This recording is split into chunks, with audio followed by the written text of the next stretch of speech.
Hello dear friends, ഞാനിപ്പം നമ്മുടെ സോമൻ ഡോക്ടറുടെ സ്ഥലത്താണ് പിസ്ഗാല ഉള്ളത്. അപ്പം ഞാനിവിടെ വീഡിയോയിൽ വരാൻ കാരണം എന്ന് പറഞ്ഞു കഴിഞ്ഞാൽ ഇത് കണ്ടോ, നമുക്ക് ചെറി ഒരു ഇന്ന സാധനം പഴുത്ത് കിടപ്പുണ്ട്. മരം നിറച്ച് ചെറിയ ആ സൈഡിൽ കൂടുതലല്ലേ. അപ്പോൾ നമ്മളിവിടെ ജോസേട്ടനുണ്ട്, ഇവിടുത്തെ എന്താ കാര്യങ്ങളെല്ലാം ഓപ്പറേറ്റ് ചെയ്യുന്ന ചേട്ടനാണ് ജോസേട്ടൻ. ഓക്കെ ജോസേട്ടനാണ് ഇങ്ങനെ ചെറുത് നിൽപ്പുണ്ട്. ഇങ്ങനെ വന്ന് കാണിക്കും. ഒയ്യോ എമ്മാതിരി ചെറിയാന്ന് കണ്ടോ, ഒരു മരം നിറച്ച് ചെറിയ ഉണ്ടോ. ഇത് ഞാൻ കുറേ എണ്ണം പറിച്ച് കൈ വെച്ചിട്ടുണ്ട്. നല്ല റെഡിഷ് കളറാണ്. ആടിപ്പം ജോസേട്ടൻ ഉടൻ കഴിക്കും. ജോസേട്ടൻ കൊണ്ട് കഴിച്ചോ.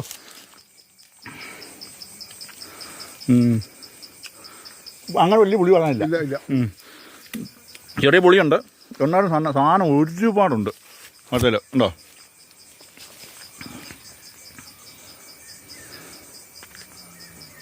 ഞാൻ ഇനി അടുത്ത ഫ്രൂട്ടിന് അങ്ങോട്ട് പോകട്ടെ. ബൈ.